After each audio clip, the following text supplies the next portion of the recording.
Welcome to the Hitchhiker's Guide to Media.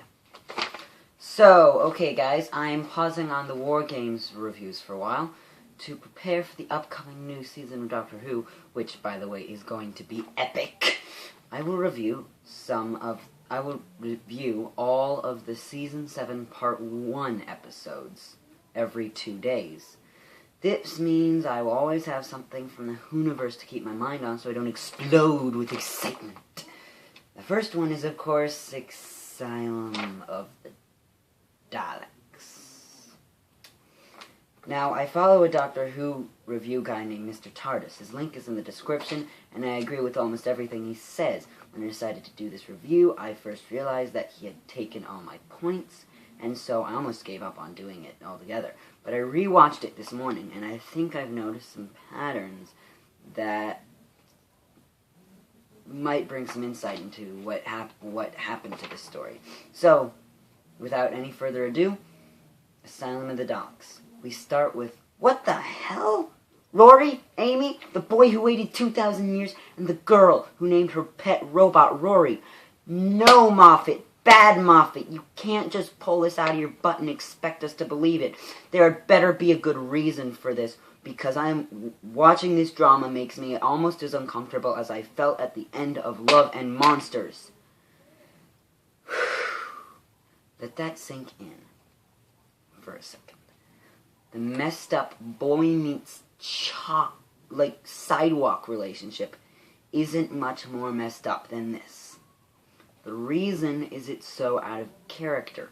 We've seen these characters go through hell for each other, and you don't even give us any warning before they shoot acid stairs and write on the dotted line.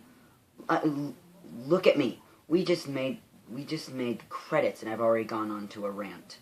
Let's talk about some good stuff. The opening was impressive, with a battle-torn Scarrow. The visuals were breathtaking, and the ideas that were teased at, like the Dalek prison camps, made the Dalek culture seem more rich and mysterious, just kind of hinting at it, but not going into too much detail. It was also a fitting nod to the fact that Daleks are basically robot alien Nazis. After the credits, we see the three main characters are lifted into the Parliament of the Daleks. It was impressive, and the music built, and every shot is an absolute thing of beauty.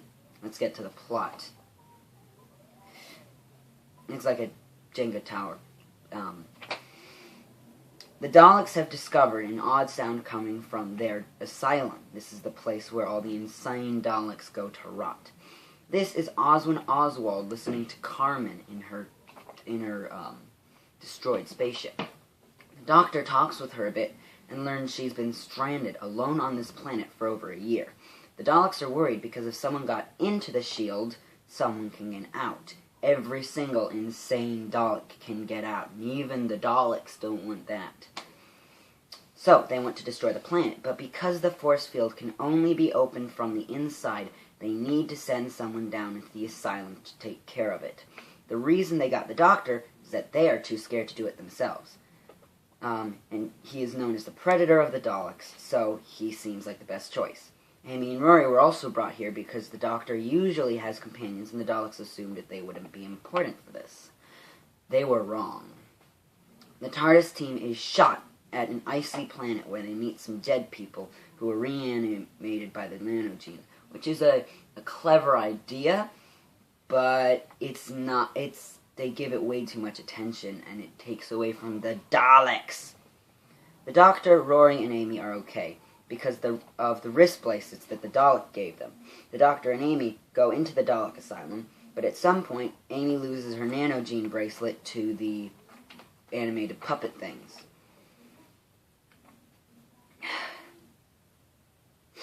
Rory, on the other hand, was separated from them and is navigating the corridors alone. Throughout the episode, we can hear Oswin communicating because she was able to hack Dalek technology, and the Doctor is trying to rescue her and shut down the force field. After a couple of good Dalek scenes in the middle of a bunch of meh, we learn that Amy and Rory split up because Amy was apparently sterilized at Demon's Run. What the heck? It takes months to get a divorce, and neither of you saw a rerun of Oliver Twist and thought, Adoption might be a good idea, or something like that. Seriously, this is a cop-out in the most revolting way. I've been falling in love with this Amy-Rory relationship, and you could have replaced all the pointless clips with Twilight and it wouldn't be any worse. Okay, maybe a little worse. Anyway, the Doctor gave Amy his bracelet so she wouldn't become a Dalek anymore, and heads to where Oswin is. Then comes a scene that could have been so powerful, but they ruin it. Okay, so there's a special care wing with all the Daleks that have faced the Doctor. There are some nice references to classic episodes. Sadly, I've only seen about 12 classic series stories, so I don't know most of them. But what I do know is that those Daleks were made of wood. They had thinner midsections and had painted on eye stalks. And these don't look like that. These are metal. These are big. They've got the glowy eyes. What the heck? You had them there. We've seen them in the foreground and the background. You could even see some of them moving if you never blink.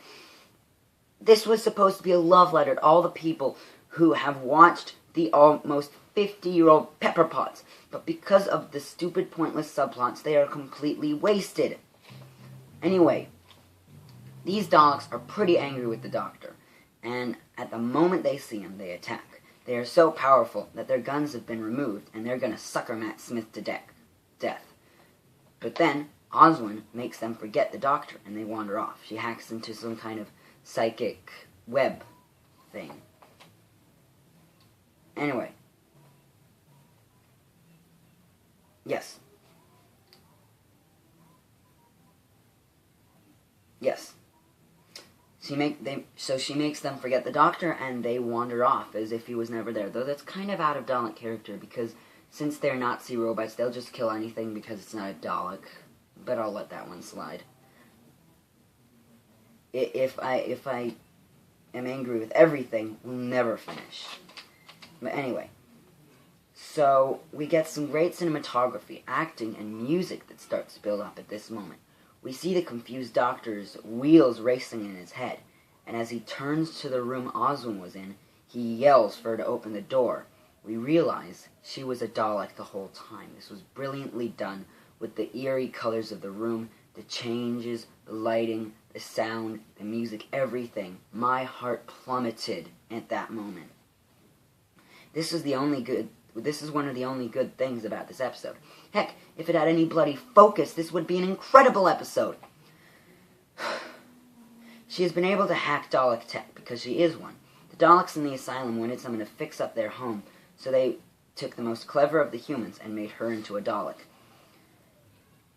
There are even some nice touches in the beginning to help predict this. I mean, the world she created in her mind has a view screen with the Dalek iris.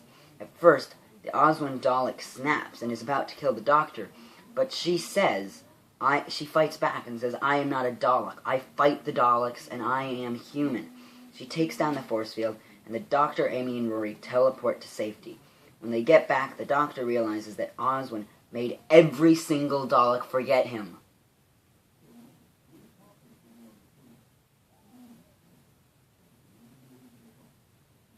See, you know how you might say, hey, you kind of tacked that on at the end of your recap. You know, you didn't talk about it enough. That's what they did. I mean, literally, there was nothing leading up to this. There was no reason for it.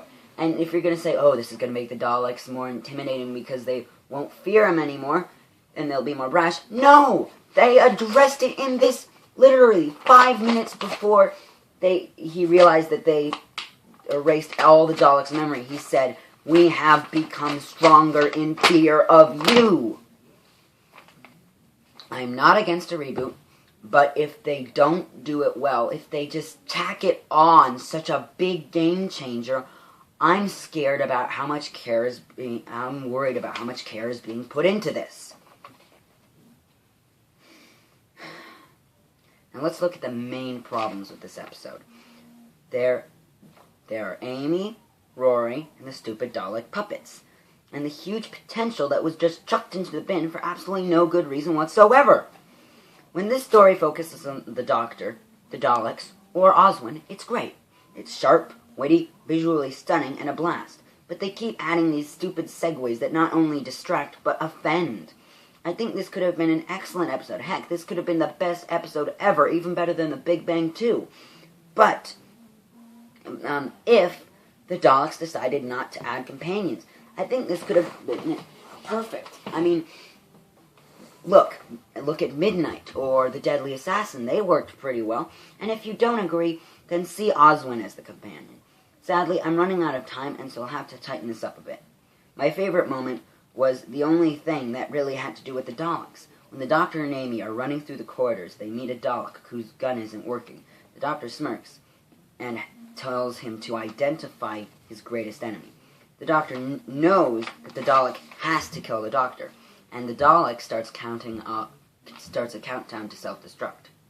The Doctor beams, pulls off a nicely detailed with the they've got some wires connecting to the head to the body, which is in really nice detailing. He pulls off the head and starts sonicking. The Dalek screams that the self-construct cannot be countermounted.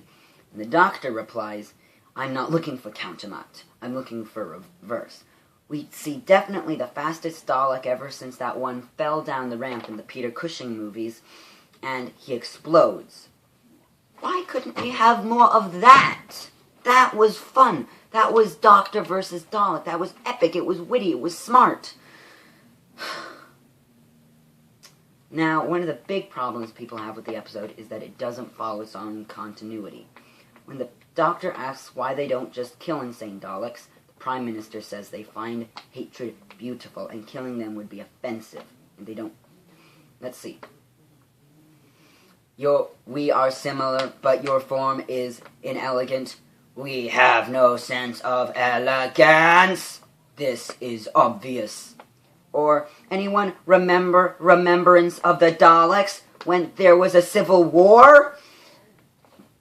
The thing is, actually, I might be able to explain this. I'm going to put in my hand and see if I can help. Well,